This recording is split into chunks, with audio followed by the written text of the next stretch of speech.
All right, I'm recording and my dog is barking.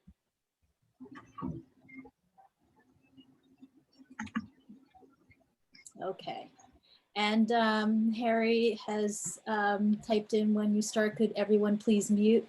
That's a good idea because that would be helpful with any noise feedback. And unfortunately, I wish I could make my dog mute, but I can't. There might be some points where I will ask you to unmute, but for now, you can mute. So yeah, hi and welcome to Scram Scammers. It takes me a while to say that. It used to be Beware of Scammers, and for some reason I changed it to Scram Scammers.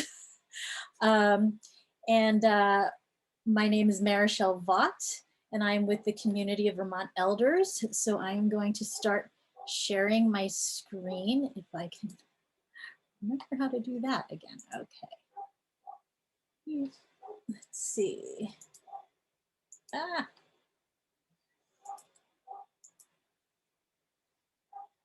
And all right. So you see that slide again? All right. And I apologize, I can't see everybody when I have this view.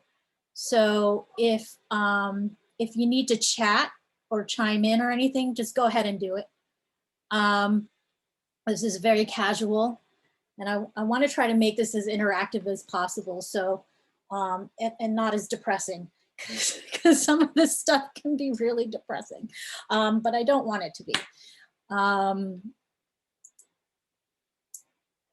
I'm sorry. And in the meantime too, I do have to let people in from the waiting room. So I have to keep a watch on that. So again, welcome to Scram Scammer. And again, my name is Marichel Vaught. I am with an organization called the Community of Vermont Elders. And if you aren't familiar with our organization, the Community of Vermont Elders has been around since the 1980s.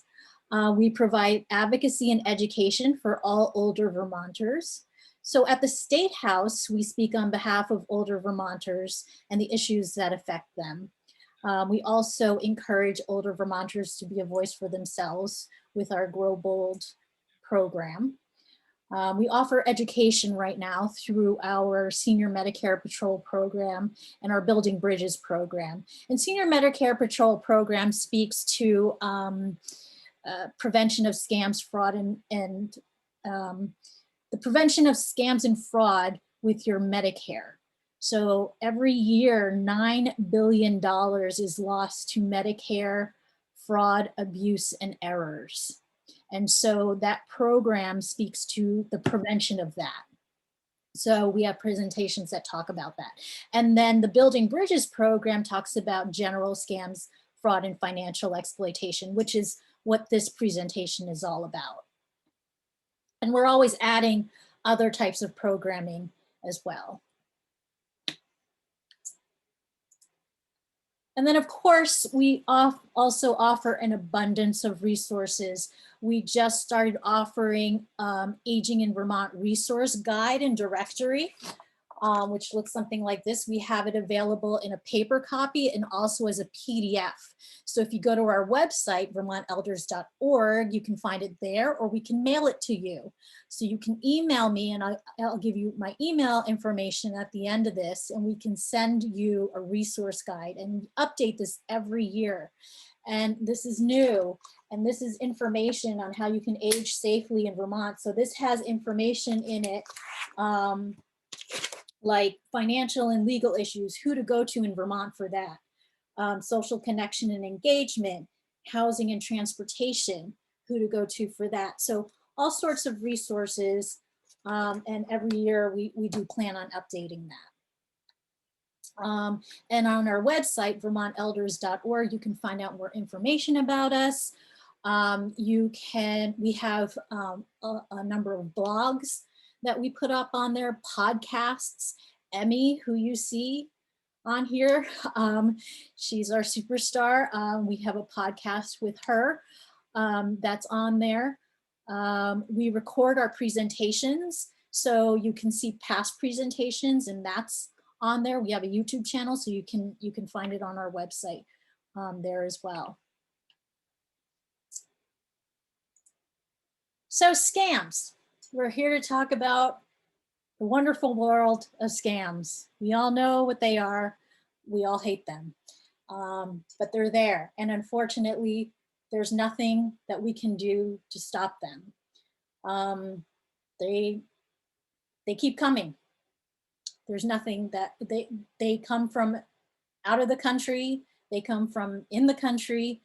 They're against the law, but there's no way that we can stop them from happening. So the only way that we can prevent anything bad from anything, the only thing we can do really is to share tips on how to not lose money to them. Okay, and right now the scams are coming in from all different directions. They're coming in through phone calls, through our cell phones, through our computers, through emails, through snail mail. So they're coming at us from all different directions. And of course, 2020, we were all stuck at home. And so, you know, our connection to the world was through the internet. And so they were having a field day out there getting to us. The scammers were having a field day with us, trying to get our information and our money. So we're going to talk a lot about phishing with a PH, because that word is going to come up a lot in this presentation. Phishing with a PH is basically the fraudulent attempt to obtain sensitive information like your password, credit card numbers, your banking information, through digital communication. So through your emails, through your cell phones, things like that. And so, so when they try to do that by sending you a fake email or leaving you a voicemail message or something like that, that's phishing. All right. Then there's different types of phishing. So it's phishing just like you would go fishing, like Emmy likes to go fishing, you know, just like with a bait and a lure. That's phishing for your information, phishing for your money. And there's different types of phishing, and these are really interesting. And yes, these sound like dances, names of dances. So if you get a voicemail or a message on your voicemail on your cell phone, and they're trying to get money from you that way, that's vishing. If it's a text message, if you get a text message on your phone and they're trying to get money from you that way, it's smishing. I know, these sound like dances, dance crazes. If you get an email that's trying to redirect you to a fraudulent website, that's farming. So if anything, these are just new words that you can totally impress other people with and say, look, I learned some new words today. But vishing, smishing, and farming are all types of phishing. I'm going to show you an example of what farming is. And I always like to show these because, you know, I kind of find this interesting. Yeah. Yes. Green laser pointer. All right. So, oops, got to admit somebody in. All right. Okay. So, farming. You get an email. How many of us use email? All right. How many of us have gotten these weird emails? We're not sure if they're legitimate or not. I get them all the time. Say, for instance, you get an email from Netflix. Who uses Netflix? Watches movies on Netflix. Here's an example of one. Please update your payment method. Oh my gosh, I gotta update my payment method or else I'm not gonna be able to watch my movies and I'm socially isolated. What am I gonna do? All right, I'm gonna click here and I'm gonna update my payment method. So I click here, bam. And it takes me to a Netflix website. Oh, guess what? One of these is real and one of these is fake. They look exactly alike, you know, because these are professional criminals. They can make a fake website look real. I do graphic design. I can make anything look like the real thing. So how can you tell which one is real and which one is fake? Well, first of all, going back to this email, the big red flag is if you get an email from a company that says, you need to update your payment method, click here. Big red flag is this. If they say click here, don't click on it. More than likely, this will bring you to a fake website. The best thing to do is to go to the website yourself. Type in the website yourself with the website address that you know. Don't use a link, okay? Anything that says click here, don't do it. So going back to this, how can you tell which one is real, which one is fake? They look exactly the same, right?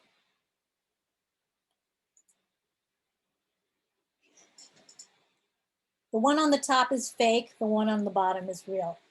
If you look on the very top on the URL, if you look on the very top where you enter in the website address, this website address, it's this weird www.vegankiss.net.wp.blah, blah, blah, blah, blah. Nowhere on there does it say Netflix.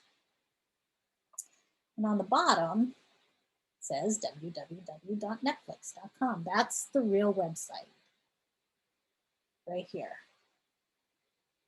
So don't get fooled by the picture that you see, even though it looks familiar to you. Always look at the top here, that it says the website, okay? The other thing that also lets you know that it's a real website and that it's a secure website. So anytime before you enter in any information, I know this may be hard to see, and I'm sorry if I know everybody's screens may be smaller or larger. The other thing to look at is to make sure it's a secure website. So before you enter your username, your password, if you're purchasing something like on Amazon, before you put in your credit card information, you want to make sure it's a secure website. How do you find out if it's a secure website? It says secure, and it also has this lock on it, both on the URL line, on this top line. This doesn't have it, okay? Also, oh no, where did my other, not see that yet. I'm missing something. Anyway, oh, I see where it is. Somehow this got pushed to where it wasn't supposed to be.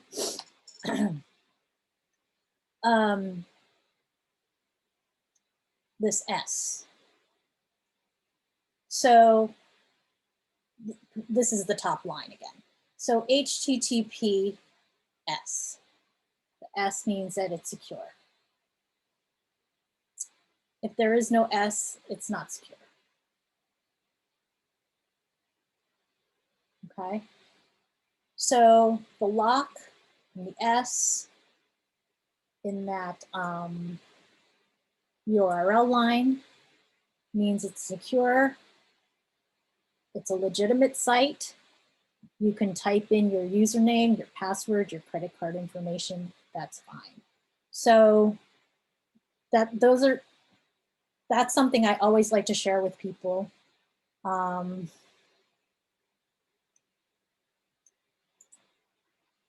About the fake websites and the real websites. So anytime before you start entering in your personal information. Anytime before you sign in, just look up and make sure these are secure websites and you're on the right website. So any questions so far?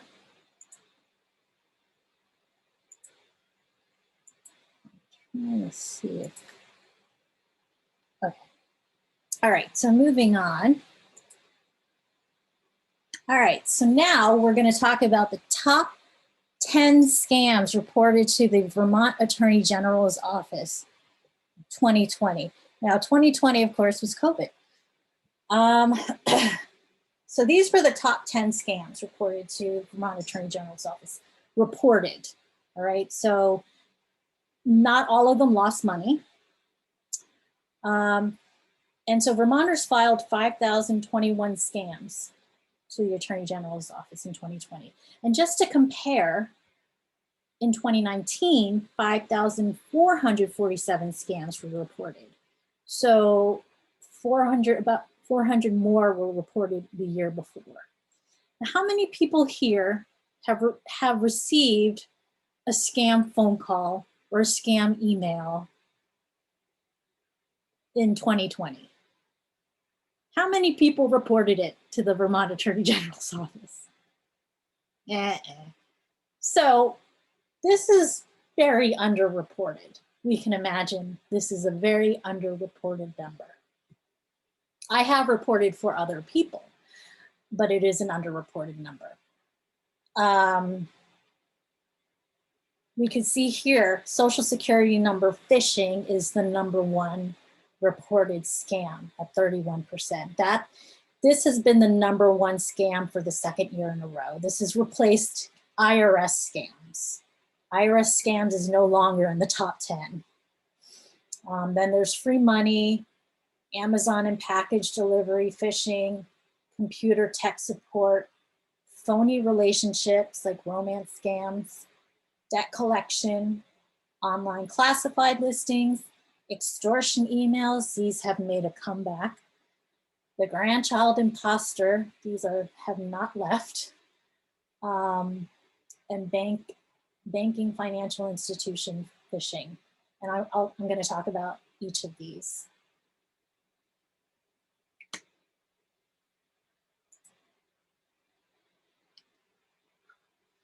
In 2020, 249 Vermonters lost $1.5 million in total to scammers.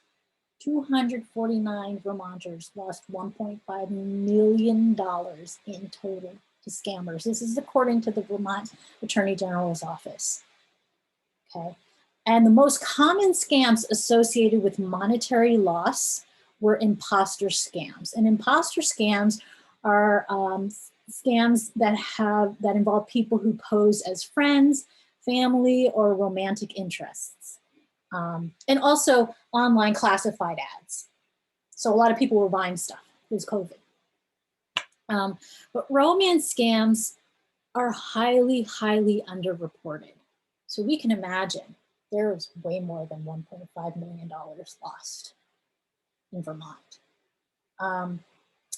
The thing is with romance scams is that victims don't even realize they're being scammed. They don't even realize they're being a victim because they don't realize that the person is not real.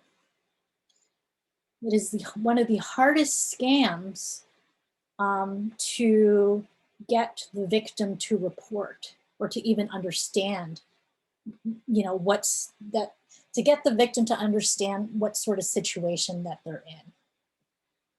And it can happen over a long period of time. And it is a type of scam where they can lose thousands and thousands of dollars over years and years and years and can be ongoing. It's a very, very difficult one. And by the way, Macaulay Culkin, this boy is 40 years old now.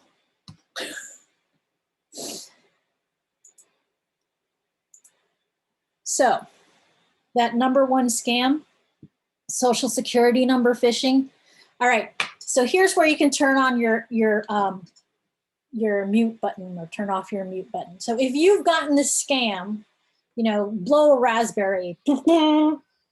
If you haven't gotten this scam, you can blow a trumpet. You haven't? People have not? Wow, good for you. I've actually just spoken to somebody this week who was like, somebody has called me from Social Security and they were going to arrest me and sue me for my Social Security. You know, this is the number one reported scam, and it's at 31%. 1,160 reports have been filed this year. In 2019, 1,466 were reported, so 300 less were reported this year. And so what this one does is basically somebody will call you and say, I'm calling from the Social Security office, and your Social Security number has been compromised. And so we need to verify your Social Security number. So we've suspended your Social Security, basically, and we need to verify your number. So then you confirm your number with them. Here's the thing: Social Security will never. Oh, look at this! I'm getting a spam risk as we speak. How common is that?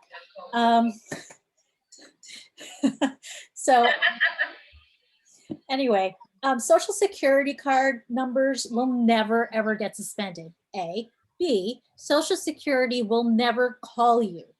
They will never just call you out of the blue, okay? They'll call you if you've called them and you're waiting to hear a call back from them, all right? But they won't just call you and say, hey, what's your Social Security number? They have that information, all right? You know who else will not call you and ask you what your personal information is? The IRS. They will not call you. Medicare will not call you and ask you for that information. So that will not happen. And the thing is that they sound very convincing. These are professional criminals. They will use every scare tactic in the book. And yeah, just know that they will not call you. Best thing to do, hang up. If you feel unsure, hang up, call the Social Security office. The other thing they'll do is they can send you an email, and they'll send a fake email, just like that Netflix one I showed you. And they'll say, click here to update your information. They will not do that. They will not send an email. All right. So a lot of people got these Social Security messages. The number two, oh, here's that one that I misplaced. Okay. The number two scam that 683 people reported, 18%, was free money, because everybody wanted free money in 2020. Winner, winner, chicken dinner. And this had to do with sweepstakes, lottery, you know, I won a prize, Publishers Clearinghouse, woohoo! Everybody wanted, you know, why not? And the thing is, if something is too good to be true, it's too good to be true. All right. Publishers Clearinghouse. Here's the thing.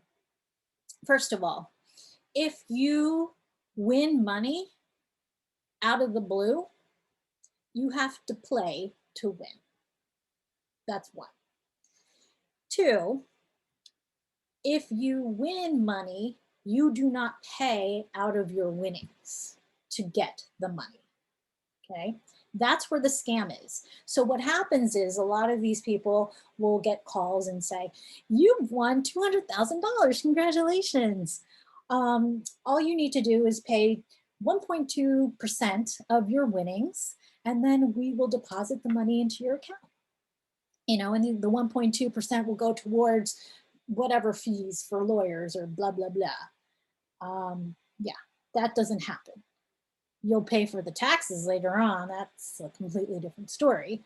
But you will never pay up front for your winnings.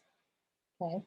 I've done presentations where people legitimately do win Publishers Clearinghouse, but they get the full amount. And if you do win a large prize money at Publishers Clearinghouse, they do go to your house with a giant check. But they say, here's a check, and they walk away. You know, they don't make you give them money before they hand you the money. The number three scam at 10% reported. Amazon and package delivery phishing. There's that word again, phishing, because this comes in through email and phone and all sorts of digital ways. So we've been doing a lot of online shopping during COVID as well. So a lot of people shopping on Amazon. So you get a phone call or you get an email that says your credit card has been charged by Amazon, you have a balance.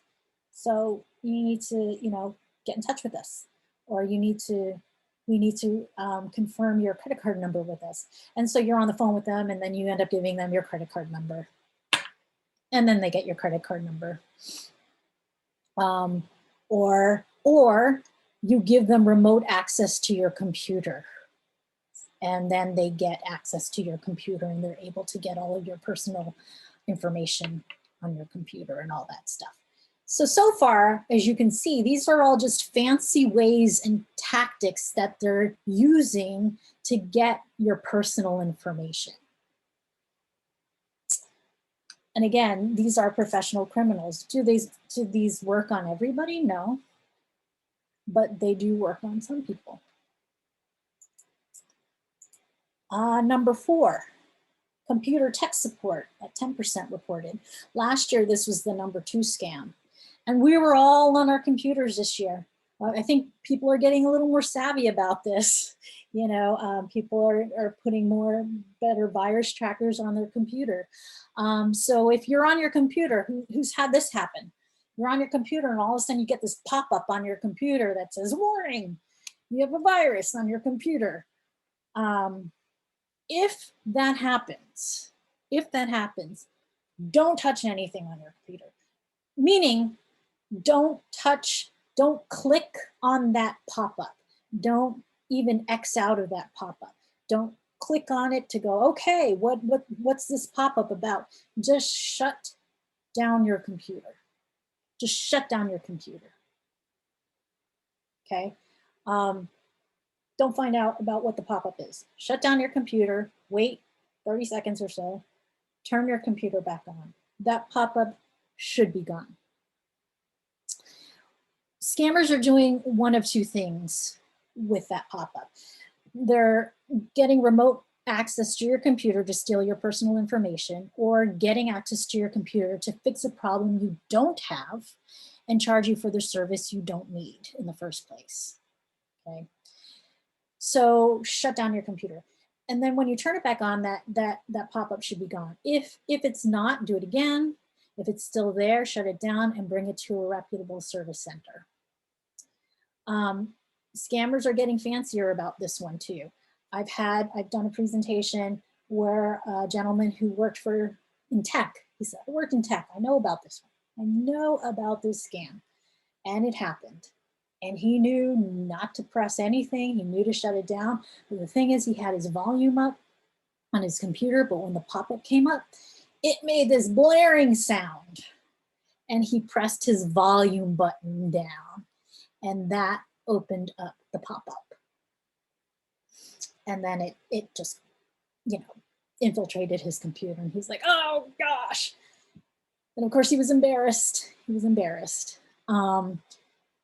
But that scammers they learn new ways to trick people. So again, you see these, shut your computer down. Any questions so far from anybody? Yes. Yes. Emmy. Yes, Emmy. The other one that keeps coming up, it says Microsoft Uh-huh.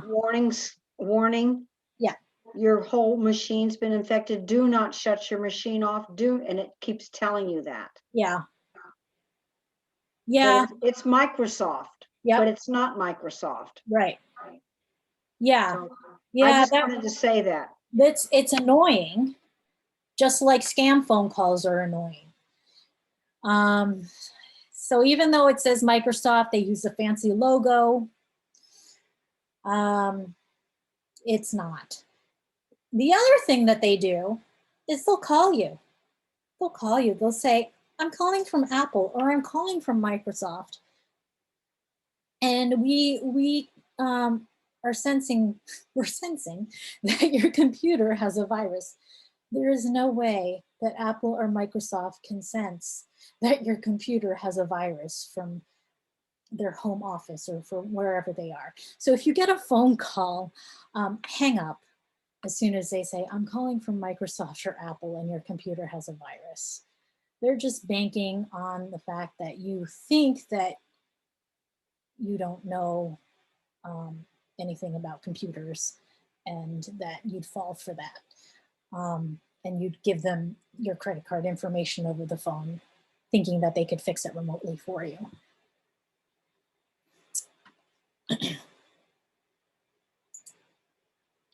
Number 5, phony relationships. So yeah, these are like the romance scams. We were in COVID. People were relying a lot on Facebook and social media to talk with other people. They met a lot of friends online, and you know, made new connections. So hence new relationships. Some were legitimate, but many may not have been. So 9% were reported. So how to tell that she or he is not the one?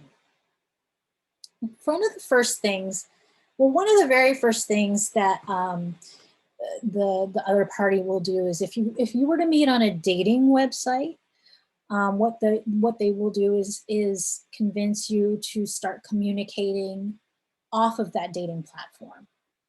So rather than using the messaging platform of whatever dating site you met on, they'll say, let's start talking on like Gmail or something. So it's not, there is no recording of it on this dating platform. And then they ask to send money immediately. And it's often in the form of wire transfers or gift cards. That's a huge red flag. Anytime anybody, regardless of any sort of business transaction or anything, anytime they want a payment in wire transfers or gift cards, that's a huge red flag.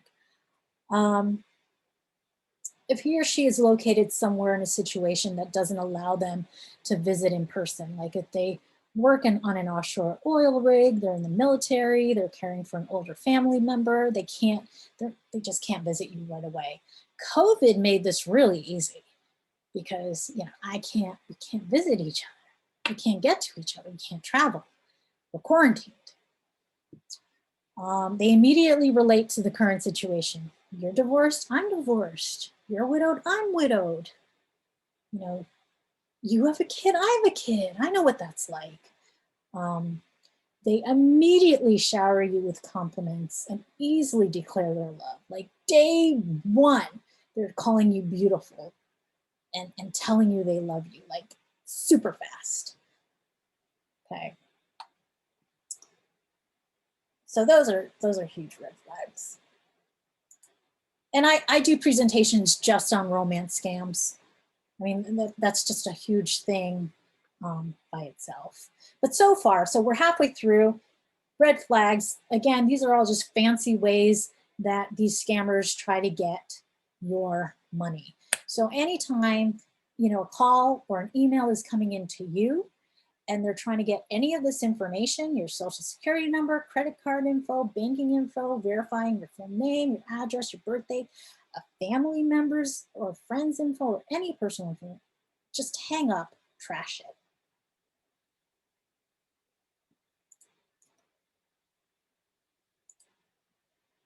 Number 6 is debt collection. And IRS falls under this, I guess. You know, somebody calls and says, you owe us money. Maybe it's a car warranty. Maybe it's, you know, some insurance you've never heard of. And they threaten you.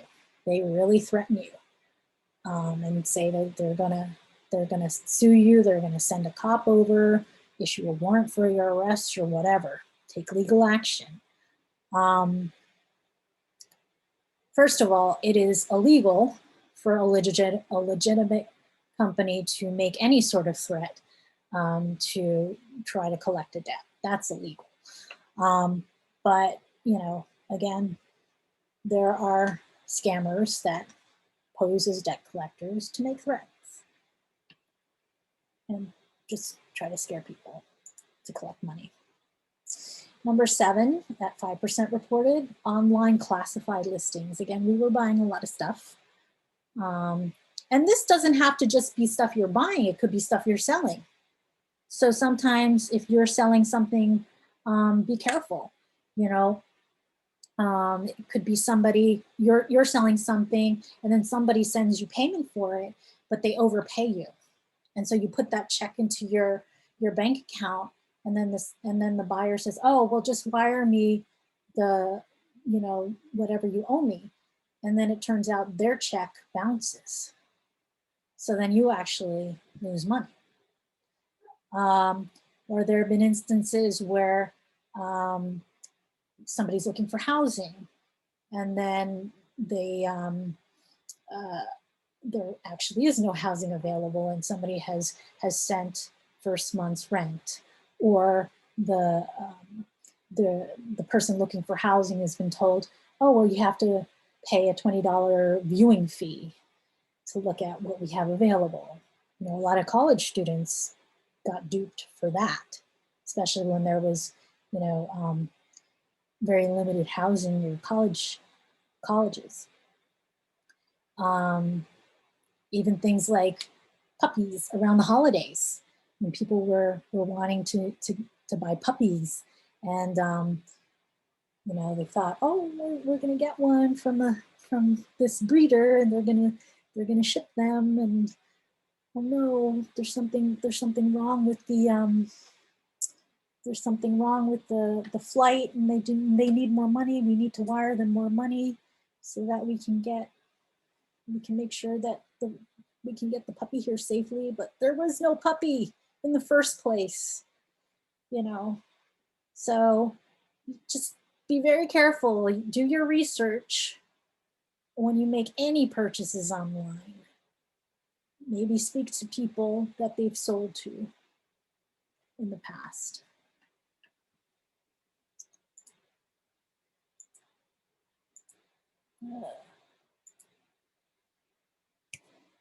Extortion emails.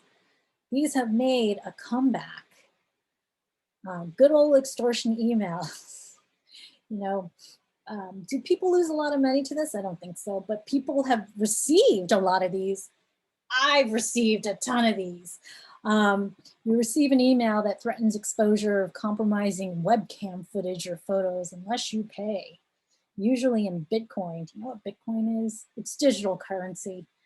And they claim they've hacked you, and they can reference current or former passwords, and they employ scare tactics and all this fun stuff. And I have one of my many emails that I've received from my office, through my office email. So before we got our server fixed, this is what I've received. And I would get about 2 or 3 of these a week. It says, you may not know me, and you are probably wondering why you are getting this email, right? I'm a hacker who cracked your email and devices a few months ago. Do not try to contact me or find me. It is impossible since I sent you an email from your hacked account. I set up a malware on the Adult Vids porno website, and guess what? You visited this site to have fun. You know what I mean.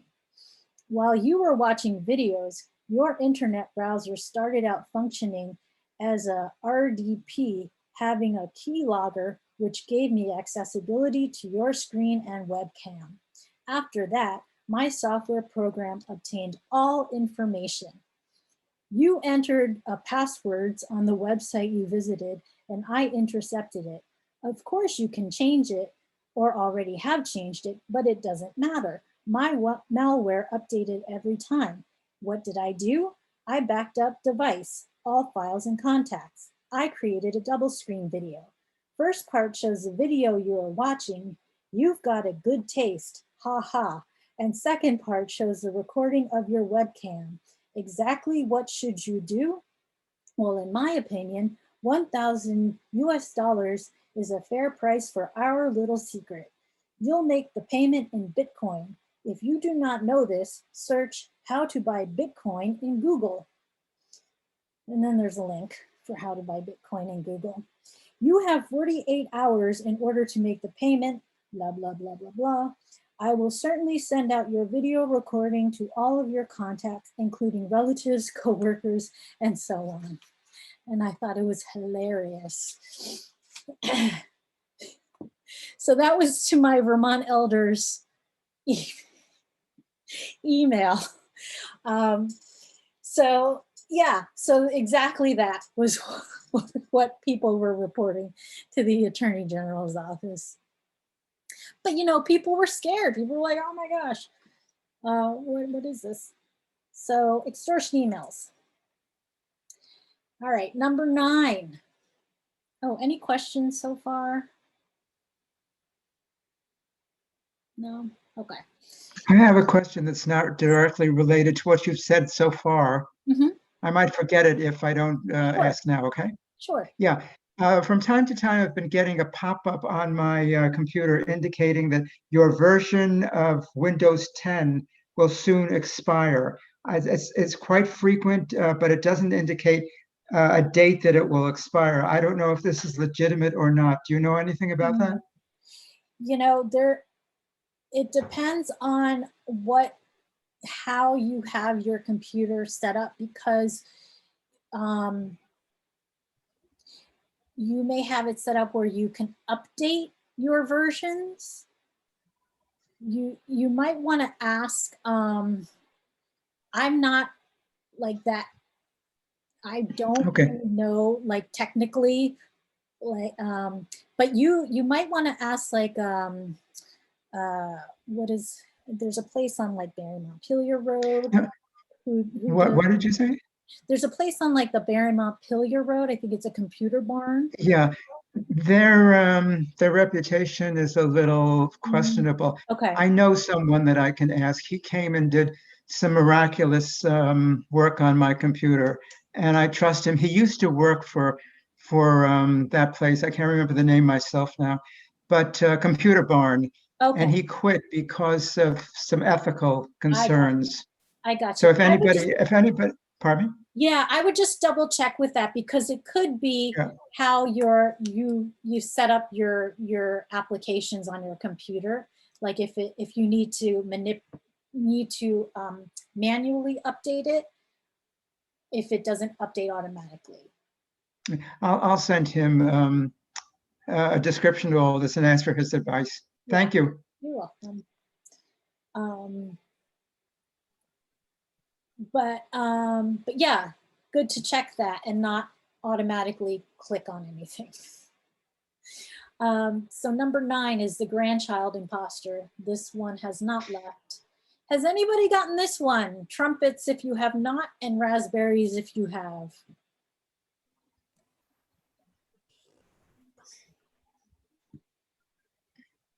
Oh goodness. Well, that's okay. Nobody has to say anything. And does anybody know what this one is? All right. So this one, and it's what's interesting about this one is some people say, ugh, how could you not know? And some people are like, all right. So the grandchild imposter scam, it goes like this. You get a call at maybe 2 or 3 in the morning. Grandpa, This is Dan. I'm in jail in Canada. Can you wire me $6,000? Dan, yes, of course, I'm gonna wire you $6,000. Oh my gosh, let me get that to you right away. Grandpa wires Dan $6,000 to help him get out of jail in Canada. It sounds far-fetched. It sounds silly, but it happens. And a lot of people have lost money to this. And the reason why is because it's an imposter scam, and they're using family members as a lure. And again, these are professional criminals, and they can find out if a grandpa has a grandson named Dan. They can find out the name of a family member because there's this wonderful thing out there called Facebook, right? That our family members post names of family members and who we visited and where they live and all that fun stuff. Plus, the criminals, the scammers, they call the grandparents at like 2 and 3 o'clock in the morning when you're all out of sorts and you're woken up in the middle of a deep sleep, you know? So, and they could say, oh, Dan can say on the other line, and don't tell mom I'm in jail, you know? So grandpa's not gonna verify the story. Well, the thing is, hang up on the caller immediately and verify the caller's story. That's the best thing to do, okay? You know, I've had people say, yeah, I've had this call, people called, and my grandkid was sitting right next to me. I've had other people say, I've gotten this call, I hung up on them, and I was like, you're right, that's not my grandkid, and it turned out that it was. But better safe than sorry. Our advice is to have a code word with your family, just in case something like this does happen. A word that only you and your family member know, so that you do know if it is or is not your family member calling. You know, a grandmother had her, got this call and the person said, Grandma, this is so-and-so. And the grandmother immediately knew that it was not her grandchild calling, because her grandchildren do not call her grandma, they call her Nene.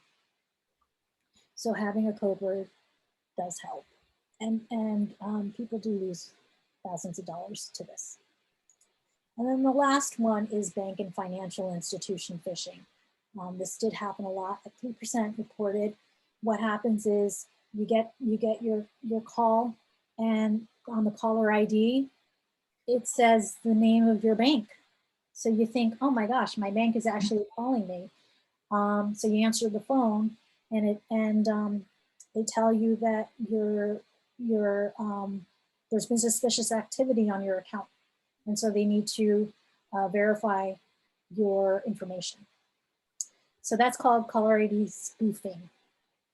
So if you get a call, even though the caller ID says your bank, hang up on them, call your bank with the number that you have for them, and then just to you know, make sure that that really is your bank. Okay, that happens a lot with doctors' offices, with utility companies, hospitals. So never just trust your caller ID, because scammers can make it look like the call is coming from a trusted business, and it may not actually be from them. So in short, all they want is your money, all of your money. They don't care if you have $200 in your account or $2,000 in your account. They want it all. And they don't care who you are. Everyone is at risk, younger, older, everybody is vulnerable to this. But if you are alone and you don't know a lot of this information, and you aren't aware of this information, you're most vulnerable to it. So what are the signs of someone who's being victimized? I mean, we know this stuff because we're listening to it. But what about our neighbors? Somebody who's living alone, somebody who's not at this presentation. people that we can share this information with, our loved ones. You know, what are the signs of someone being victimized? We want to be able to help them, share this information with them. So here are some signs. They receive a lot of junk mail and keep them. You know, do you know somebody who gets a lot of junk mail and they're like, no, don't throw that out. Keep that. I need to read through that. I need to read, I need to look through that. There's a special offer on there. I want to take a look at that. And they keep everything. They keep everything. Their emails, their snail mail. You know, they might believe everything they read. So they may need help looking at those pieces of information. This next one has nothing to do with their personal taste. I know it sounds weird. Have a home full of cheap looking goods such as jewelry and health products. But that has to do with fraudulent subscriptions, because sometimes people will order an item and not know that they're actually subscribing to a monthly program, and they can't get out of it. They don't know how to stop the subscription. So they may need help. They don't know that their account is being charged each month. They don't know that. And they keep getting the product every month. So they may need help with that, stopping that charge. Do they get frequent calls from strangers and stay on the call with them, like giving them way too much information? You know, they may be lonely. Maybe that's how they get their communication, their connection. Have they become secretive when discussing finances with you? My mother always talks about money with me. And if she were to one day say, nope, I don't want to talk about it with you anymore, I know something was up. This last one really has to do with with romance scams. Have they suddenly become withdrawn, happy, or sad? You know, this is really like if somebody has all of a sudden started a new relationship or has broken up with somebody. Like if they've started a relationship, but they don't really can't explain why, because they don't really want to share that it's an online relationship because they know people are going to tell them that it's silly. Or they've broken up with somebody.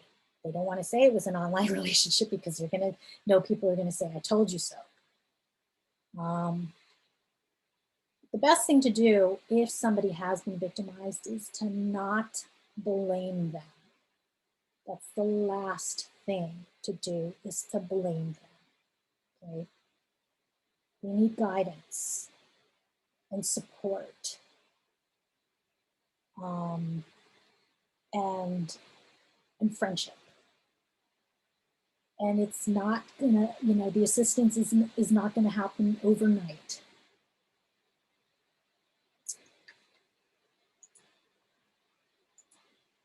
All right, so I'm ready to report. Now what? These are, I have a couple pages, 3 pages of some resources.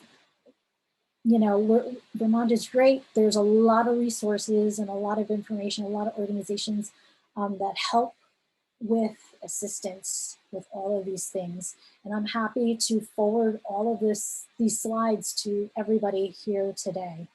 In state, if you have a consumer assistance issue, like with all the scams we just spoke about, you can report that to the Vermont Attorney General's office. Here's the number and the website. Vermont Department of Financial Regulation, if you feel that you've been part of a banking or insurance fraud, you can contact them. And there's also information through the AARP Vermont Fraud Watch Network.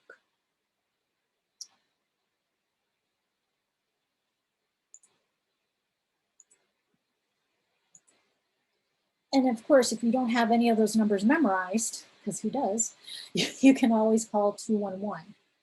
211 knows who you can contact as well. Easy number to remember, 211. They will also have other information for you, but they'll also know which organization would be best to connect you with, depending on the type of scam or fraud. that you need to report. Excuse me, Marichel, could you go Yes. back to the previous slide for just a minute? Sure. Thank you.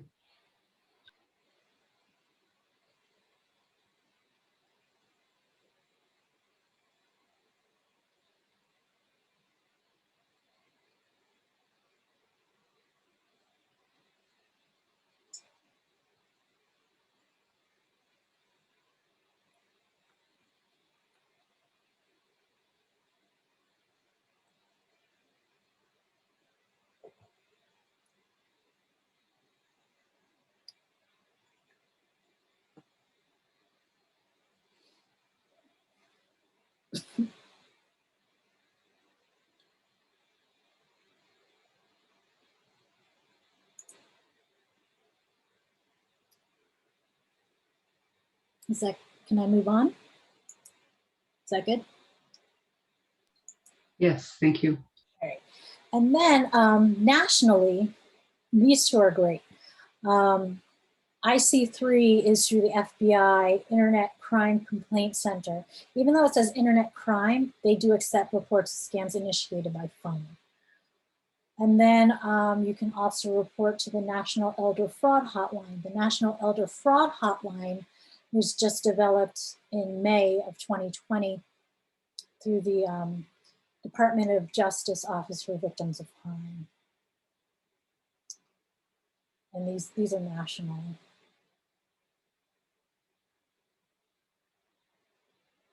So there definitely are, the resources are growing for these scams, fraud, and for reporting these scams, fraud, and financial exploitation, which is good.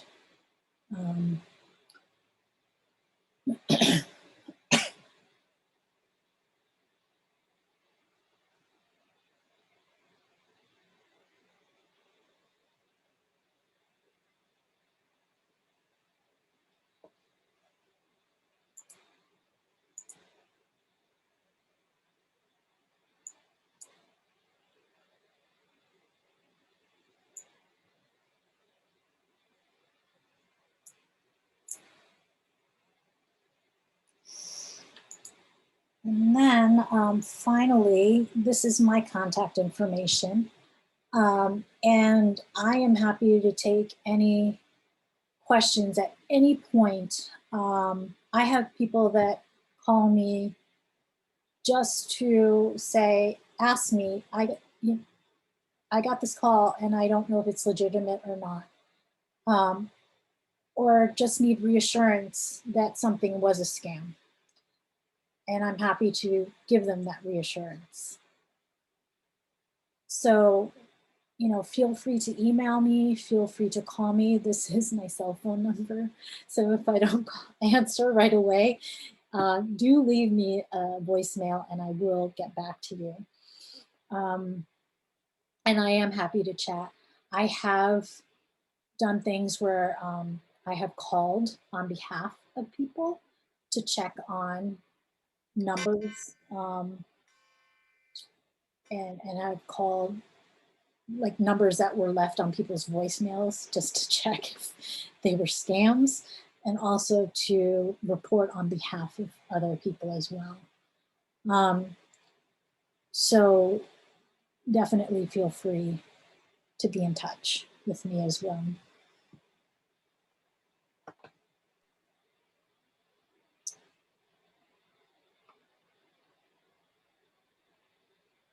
And so we have these, to keep the conversation going. We ask that you share this information with everybody you know. And yeah, and as we learn more, we will share more. And I hope that everybody continues to be vigilant and safe. Does anybody have any questions for me?